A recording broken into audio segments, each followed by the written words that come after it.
मन को विचार के द्वारा दोष पैदा करके या इधर राग पैदा करके प्रभु की तरफ हटाओ। दूसरी बात ये, नियम की बड़ी मार मन पे पड़ती है। मन को मारने के लिए नियम का बहुत पालन करना जरूरी है। आप अपनी दिनचर्या ऐसी बनाएं, या गुरुजनों से जो पास हुई दिनचर्या, आपके पास प्रातः काल से शयन काल तक 1 मिनट भी खाली नहीं होना चाहिए। ये आप देख लो, जो अभी तक चर्चा हुई वो पूरे संसार में दोष दृष्टि करके भोगों के प्रति या प्रभु पे महत्व बुद्धि करके छोड़ दो, राग छोड़ो। वास्तविक कहीं सुख नहीं है। आप लोग देख लीजिए, विवेक से देख लीजिए, अभी तक सब वही करते रहे हो जन्म जन्मांतर। अब हमको मन की ये जो बलवान वृत्ति है, प्रमथन स्वभाव वाली वृत्ति है, इस पर अंकुश करना है। कैसे करना है? प्रातः काल जगने से लेकर शयन तक 1 मिनट भी आपका खाली नहीं होना चाहिए, आपकी दिनचर्या में होना चाहिए। नियमित दिनचर्या बनवा लीजिए या बना लीजिए अपने बड़ों से, अपने पूज्यजनों से पास। हमारी ये दिनचर्या, जीवन में उसका उल्लंघन नहीं होना चाहिए। ऐसी दिनचर्या नहीं, कागज वाली दिनचर्या नहीं, आपकी वास्तविक दिनचर्या जो है वही होनी चाहिए। जिस समय जो आदेश हुआ है कार्य का, आपको उसी समय वही कार्य करना है। इससे मन तुम्हारा मरेगा, मन के अनुसार। यहां क्या है कि रोज सुनते, आज नहीं सुनेंगे सत्संग, क्या है सुबह तक रोज वाणी पाठ में जाते, नहीं जाएंगे, 6 बजे तक सो रहे हैं, शाम के रात्रि तक, या जैसा, ये ठीक नहीं। चलो आज ऐसा कर ले, नहीं ठीक नहीं। जो नियम दिया गया वैसे ही चलो। अगर नियम से चलोगे तो उससे लाभ क्या मिलेगा? एक तो परमानंद की तरफ बढ़ रहे हो, दूसरी बात आपका मन मरेगा। मन नियम से मरता है। इस मन का स्वभाव बदल जाएगा यदि आप नियमवर्ती बनोगे। नियमानुवर्तिता से मन आपके अधीन होगा। नियम बनाओ आप। नियम अगर आपने नहीं बनाया तो परमार्थ की चढ़ाई पर नहीं चढ़ सकते हो। परमार्थ में आज तक उसी को लाभ मिला है जो नियम से चला है। किसी ने पूछा किसी से कि क्या नियम है आपके, तो उनका हमारे संप्रदाय में तो नियम है ही नहीं। गजब की बात कह दी। यहां का जो नेम है वो प्रेम से शासित है। प्राण चले जाएं पर वो नेम छोड़ सकते हैं? देखो ना, मन क्रम वचन त्रिशुद्ध सकल मत, नेम नहीं है। जो अब कह रहे हैं उसी के अनुसार जीवन चलाना है। प्रियालाल के सुख का नेम, प्रियालाल के नाम जप का नेम। प्रियालाल हमारे यहां कोई नियम ही नहीं, मतलब खाओ पियो पड़े रहो केवल से। आप समझो, समझ के बोलो, ऐसे किसी को मत बोलो। परमार्थ में आज तक जिसको भी लाभ मिला है नियम से चलने वाले को प्राप्त हुआ है। इष्ट आराधना में जो जो आपको नियम मिले हैं उनमें शिथिलता नहीं होनी चाहिए, और बहुत काल तक एक नियम में चलने वाले को सिद्धि प्राप्त हो जाती है। जिस स्थान पर, जिस आसन पर, जिस समय पर जो मंत्र जितना, वो नियम होना चाहिए। ऐसा नहीं कि आज 20 माला जप लिया तो कल 10 माला जप कर लिया तो 2 दिन जपा ही नहीं फिर आगे, ऐसे नहीं होता। एक नियमानुवर्तिता। 5 मिनट का भी अंतर आपके नियम में जब नहीं पड़ने लगेगा, नियमित नियत समय, यह संतों में देखा गया है।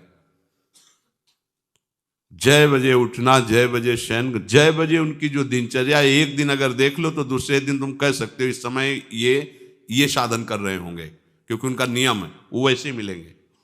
बड़े बड़े महापुरुषों में देखा गया है।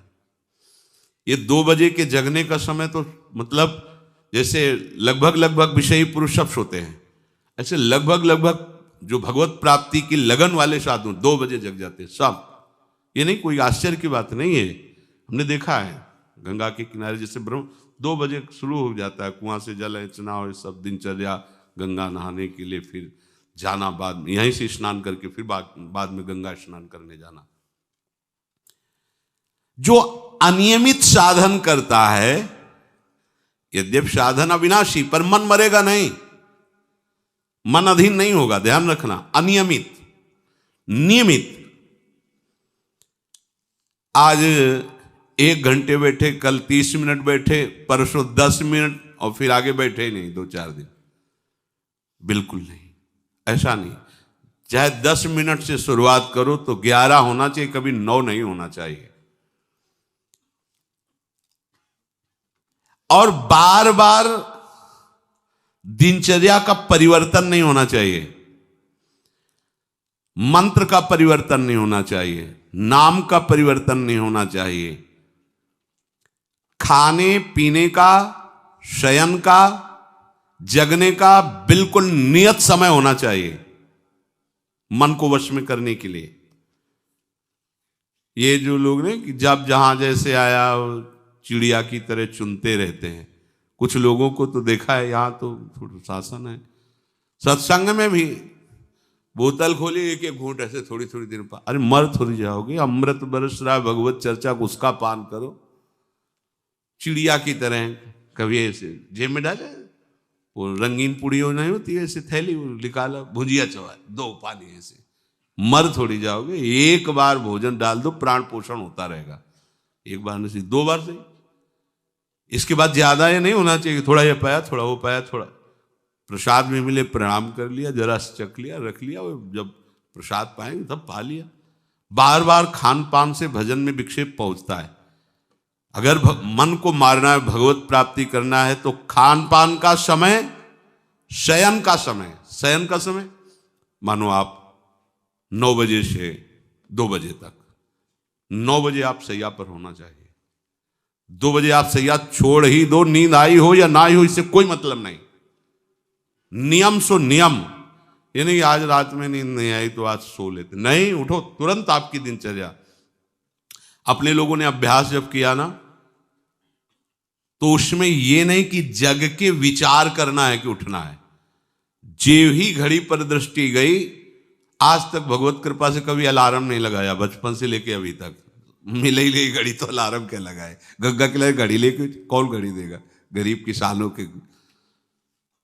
एक समय निश्चित, 5-10 मिनट के अंतर की बात नहीं कहते, तुरंत वस्त्र हटाओ, तुरंत। ये नहीं कि ओढ़ के ध्यान करेंगे, वो ध्यान नहीं होगा, वो सो जाओगे। वो पहले अगर सर्दी के समय हटा दिया, ऐसे खुले बैठो, ठंडी लगेगी। अब नाम जप करो जितनी देर तुम्हारा नियम हो, नहीं तो चलो अपना शौच स्नान पवित्रता, फिर उस शयन वाले आसन पे न बैठे। अगर फिर नहा धो करके बैठ जाओगे तो एक नींद पूरी और हो जाएगी उसमें। और प्राय लोग यही करते ना कि पहले तो बोले नहाने धोने की जरूरत नहीं, नाम जप कर लेंगे, उसी में बैठे। ओढ़ के अगर बैठ गए तो सूर्य उदय हो गए, कितने नाम जपा उनको खुद पता नहीं, क्योंकि वो कम्बल की उसमें, या नहा के जल्दी से ओढ़ के बैठ गए फिर सो गए। ऐसे साधना नहीं होती। स्नान करने के बाद फिर आसन में बैठ कर बहुत साधारण अवस्था, ऐसा नहीं कि खूब गरम गरम कम्बल ऐसे ओढ़, नहीं, ठंडी लगनी चाहिए, ऐसे शांत बैठ, आंख खुली। ध्यान नहीं करना चाहिए, आंतरिक ध्यान करो। आंख मूंद ली ना तो सुषुप्ति में पहुंच जाओगे। ध्यान पूर्वक ऐसे, जैसे चातक स्वाति की बूंद को निहारता है। भागवत में आया कि कैसे सुरता होना चाहिए, वक्ता के प्रति चातक दृष्टि से देखते हुए एक एक शब्द श्रवण इंद्री से वो पान कर रहा है, ऐसे शांत तो एकदम देखते हुए ऐसे पान। श्रुता सोई परम सुजान, सुनत चित रति करे। आपके वस्त्र पहनने का ढंग, चलने का ढंग, बोलने का ढंग सात्विक होना चाहिए। सोमवार को अमुक रंग का, मंगल को अमुक रंग का, बृहस्पति को अमुक रंग का, ऐसे ऐसे। चलने की भी अलग अलग स्टाइल, अलग अलग से डालना का। अगर भगवत प्राप्ति करनी है तो सात्विक चाल हो, सात्विक भाषा हो, सात्विक वस्त्र हो। इनका भी बहुत प्रभाव पड़ता है, वस्त्रों का भी प्रभाव पड़ता है, चाल का भी प्रभाव होता है। अभिमान की चाल देखना, छाती में हड्डी हड्डी पर फैला के चल रहे मानो सूरवीर है, हाँ, जांघ में मांस नहीं है, केवल पैंट ही पैंट दिखाई दे रहा है, बास ऐसा विमान ऐसे टांग चला, मानो ये सब नहीं। सात्विक वृत्ति से चलो, सात्विक कपड़े पहनो। ऐसा नहीं कि अब लाल ही पहनना है तो अमुक कंपनी का आना चाहिए, लाल रंग का या पीले रंग का। कितने का स्वेटर? बोले 1,70,000 का है। अपना जीवन सात्विक हो, सात्विक वस्त्र भी वस्त्राभूषण, और हमारा चलना भी सात्विक हो, हमारा बोलना भी सात्विक होना चाहिए। अब इसके बाद उपासक को देखो, ये तो नियमावर्तिता हुई। अपने मन के ऊपर हर समय दृष्टि रखनी। उपासक शब्द इसीलिए है, विषयी पुरुष नहीं रख सकता। उपासक को हर समय मन पर दृष्टि रखना है। क्या सोच रहा है, ऐसा क्यों सोच लिया इसने, ऐसा क्यों ये प्रेरणा है? क्या हमारा भोजन गलत हुआ, क्या संग गलत हुआ, क्या हुआ? पूरी जांच हो रही। आप सच्ची मानना, प्रारंभिक बात तो अलग है कि मन पूर्वश, नहीं तो ऐसा नहीं है कि काम के विषय में सोचने लगे, ये लोभ के विषय, ऐसा नहीं है। आपका संग गलत हुआ, आपका दर्शन गलत हुआ, आपका गलत श्रवण हुआ, भोजन गलत हुआ, तो ही हो सकता है। नहीं, ऐसे नहीं कि भगवत चिंतन की धारा में बीच में काम आ जाए, बीच में क्रोध आ जाए। प्रारंभ में तो ऐसा होता है, लेकिन आगे बढ़े हुए उपासकों को फिर ये दिनचर्या में अपनी जांच करनी, क्या गलत हो गया, आज क्या खाया जो हमारे मन में ऐसे विचार आ रहे हैं, आज किसका संग किया जो हमारे मन में ऐसे विचार आ रहे हैं। यद्यपि बड़ा कठिन है मन की जांच करना, क्योंकि हम मन ही बने हुए हैं, तो जांच क्या करेंगे? जांच तो वो कर सकता है जो थोड़ा मन से अलग हटा है ना, दृष्टा भाव देख रहा है मन को। हम तो मन ही बने हुए हैं, जो चाहता है वो हम चाहते हैं।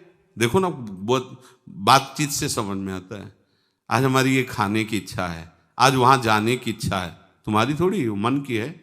थोड़ा अलग हट करके देखो, फिर उसमें निर्णय करो, सही है या गलत। जो जो विचारों में आप सपोर्ट दे देंगे वो मन के संस्कार बन जाएंगे। आप सपोर्ट नहीं देंगे तो संस्कार नहीं बनेगा। ये बहुत खास बात है। जब आप भजन में बैठे हो, साधन में, या चलते फिरते उठते बैठते, ये जो शास्त्र विरुद्ध गंदी स्फुरणा दे, आप बिल्कुल इसको सपोर्ट मत करना, नहीं ये संस्कार बना देगा। फिर वो आपके न चाहने पर भी आपको परेशान करेगा। और यदि आप बिल्कुल उदासीन रहे, जैसे पागल आदमी पीछे बोलता चला जाए, आप कुछ मत बोलो, वो दूसरी दिशा में चला जाएगा, ऐसे ही मन शांत हो जाएगा आपका। ये आपको फेंकता, आप परेशान मत होना, ये फेंकता रहेगा जो उसने जमा किया है, फिर शांत हो जाएगा, फिर नष्ट हो जाएगा, उसका विषय स्फुरण नष्ट हो जाएगा। अगर कहीं मन भगवत संबंधी सलाह दे तो उसको दुलार करना चाहिए, सराहना कर, वाह आज आपने बहुत सुंदर बात। मन आपको कभी कभी अच्छी सलाह दे, और जहां आपको बुरी सलाह देने लगे तो फिर उसको धिक्कार दो कि प्रभु से बढ़कर तुमको ये लगा, प्रभु के नाम रूप से बढ़कर लगा। अंदर होना चाहिए, बाहर भले मत। ऐसे हो गए ना, वो सुधरने लगेगा।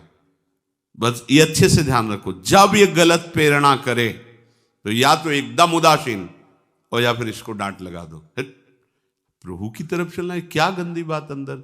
नहीं नहीं, अभ्यास से मन असत कार्यों को छोड़कर भगवत कार्यों में लगने लगेगा। धीरे धीरे जब इसको स्वाद मिलेगा तो पूरा का पूरा ये आपके अधीन होने लगेगा। ऐसा नहीं है कि मन वश में नहीं, मन वश की बात, मन की ताकत नहीं होती कि विषयों में चला जाए। आप करके तो देखो भजन, नहीं ऐसा होता तो पूरा जीवन बर्बाद हो जाए। फिर वो मन ही वश में नहीं होता, फिर क्या? नहीं, ऐसा नहीं। पूरे जीवन को पढ़ा है। साधु की सबसे बड़ी पढ़ाई मन की होती है, वो मन को पढ़ता है, पूरे जीवन मन को पढ़ा है, उसने देखा है मन, अब क्या परिवर्तन, अब क्या परिवर्तन, अब क्या स्थिति, अब क्या स्थिति। सच्ची मानिए, एक दिन मन मनमोहन बनकर के अनुभव करा देता है।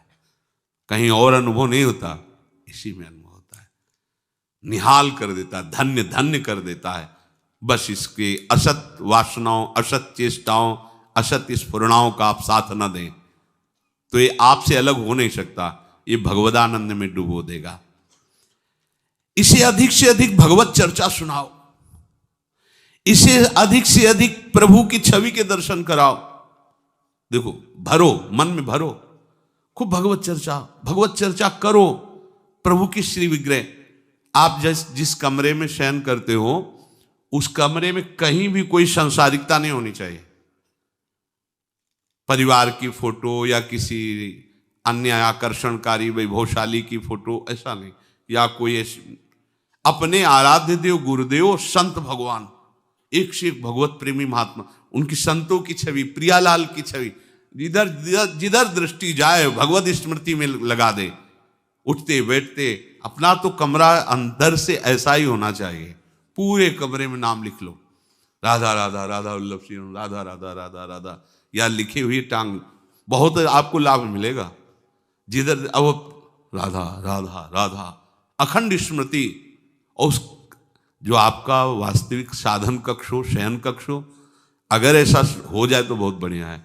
अन्य का प्रवेश ना हो, कोई भी हो, सदगुरुदेव की सिवा, आराध्य देव की सिवा, उसका आप देखना, इसका बहुत बड़ा प्रभाव होता है। कई बार इस बात का अनुभव हुआ कि जैसे बाहर मन विक्षिप्त हो गया किसी बात से, किसी उपासक से, और जे भी एकदम जैसे एकदम बदल गए व्यक्ति, और भजन बड़ी तीव्रता से होने, क्योंकि वो आप परमाणु भजन के, वो भागवती कक्ष होता है। इसके लिए भाई जी ने भी सावधान किया, अगर ऐसा हो जाए तो, मान लो असुविधा है तो कोई बात नहीं, अगर ऐसा हो जाए कि भगवत मार्ग के पथिक का जो वास स्थल है, जहां वो शयन करता है, बैठता है, उसमें सांसारिक पुरुषों का प्रवेश ना हो। इसलिए हो सकता शब्द लगाएगा, एक ही परिवार में रहते हो, आप ऐसा झगड़ा करोगे कि हमारे कमरे में ना जाए कोई रिश्ते नातेदार या अन्य परिवार के सदस्य, कठिन हो जाएगा। अगर हो सकता हो तो भगवत प्रेमी महात्मा के सिवा, भगवत भजन करने वाले के सिवा प्रवेश न हो, तो आप देखो कि उस कमरे में ऐसी परमाणु आ जाएगी कि आपका मन वहां प्रवेश करते ही भजन में लगने लगेगा, बड़ी शांति का अनुभव होगा। इसे खूब भगवत चर्चा सुनाओ, भगवत चर्चा करो, और भगवत श्री विग्रह के दर्शन कराओ, बड़ा लाभ मिलता है। जैसे आप जहां शयन कर रहे हो, सामने अगर अपने आराध्य देव की छवि हो ना, बार बार बार बार दर्शन का शौक, और कभी कभी तन्मयता एकाग्रता करते हुए अगर शयन कर जाओ तो स्वप्न में वही छवि के दर्शन करते हुए पाया जाता है। एकाग्रता का बड़ा महत्व है। अगर आप नाम में एकाग्र करके सो जाओ तो आप देखो जगते समय आपकी वही नाम चलता मिलेगा। मन के कहने में कभी अपने आप को मत फंसाओ। मन लोभी, मन लालची, मन चंचल, मन चोर, मन के मत चलिए नहीं, ये पल पल में कुछ और, ये भटकाता रहता है। जब तक ये प्रभु की तरफ आपको प्रेरित ना करे तब तक इसको अपना दुश्मन मानकर इसका विरोध ही करते रहिएगा। मन का जैसे अपने दुश्मन के प्रत्येक कार्य पर निगरानी करने वाला दुश्मन के प्रहार से बच जाता है, क्योंकि हर क्षण वो सावधान रहता है, वैसे ही जो उपासक मन पर नजर रखकर इसे दुश्मन के भाव से देखता है वो सावधान रहता है और मन के प्रहार से बच जाता है। जहां कहीं ये उल्टा आपको ले जाने के लिए करे, बस इसकी सुनना नहीं, बिल्कुल इसके विरोध में हो जाना। ये बड़ा बलवान है पर तुमसे बड़ा नहीं, ध्यान रखना, ये तुम ही से बलवान है, तुम ही से खा पी के तुम्ही को पटकेगा अगर इसके अनुकूल रहे। और अगर आप अपने, तो ये इसकी ताकत नहीं आपको गिरा दे, क्योंकि बिना सपोर्ट के आपके कुछ नहीं कर सकता। पक्का आप सपोर्ट मत कीजिए, ये आपका कुछ नहीं बिगाड़ेगा, पर इसका स्वभाव है कि एक क्षण में अपने अनुकूल कर लेना। जहां दिखाया कि हम आपको ऐसा सुख प्रदान करेंगे, जल रहे हो ना, अभी आनंदित हो जाओगे तो आप दस्तखत कर दोगे, जी बस वो ले गया। आपके दस्तखत के बिना कुछ नहीं कर सकता। कई बार इससे उपासक को हारना होगा, क्योंकि बताया नहीं वो दस्तखत करवा लेगा, पर तुम साहस मत छोड़ना इसके परास्त करने का। सैकड़ों बार ये हराता है, सच्चा उपासक वही है कि गिर करके, हार करके भी उसको हराने का उत्साह न छोड़े। ये हरा देता है, बहुत बार हरा देता है, क्योंकि पूर्वाभ्यासी बहुत दांव पेच जानता है। हमको अपने अधीन किए रहता, कई बार तो ऐसे ढंग से हराता है कि समझे नहीं आता कि मुझे हरा रहा था क्या। जब हार गए तब लगता है हाँ हार तो गए, इसका मतलब हमको हरा रहा था। हिम्मत मत हारना, जीत तुम्हारी होगी, क्योंकि तुम प्रभु के सीधे अंश हो और ये तुम्हारी ताकत से बलवान हो रहा है। दृढ़ता से लड़ो तो दिन दिन तुम्हारा बल बढ़ेगा और मन का बल घटेगा, और यदि इसका सपोर्ट करते रहोगे तो इसका बल बढ़ेगा, तुम्हारा घटेगा। तुम इस पर जिस दिन विजयी हो गए तो ये मन मन न रहकर श्री कृष्ण हो जाएगा। पर ध्यान रखना, ये बहुत चतुर है, ये कभी डरवाएगा तुमको फिर अपने अधीन करेगा। ऐसा ही होता है, कभी फुसलाएगा, कभी लालच देगा, कभी बड़े सुख का प्रलोभन देगा, परंतु तुम इसके धोखे में मत आना, भूल कर इसका विश्वास न करना। अपनी हिम्मत टूटने न पावे, लड़ने में कमी न होने पावे, इससे लड़ाई लड़नी। यह हम मन से तो लड़ते नहीं, बाहर झगड़ा करते घूम रहे, इससे लड़ो, ये बेईमान जो हमको परास्त कर रहा है। अंत में आप देखोगे आपकी आज्ञा पर खड़ा हो जाएगा हाथ जोड़, अब जैसा आप जैसा, ये विश्वासी सेवक बन जाएगा। मन को कभी निकम्मा मत रहने दो। अब तो सब हो गया, वाणी पाठ भी हो गया सब, 3 घंटे तो कोई बात है नहीं, 3:30 बजे शाम के जाना है।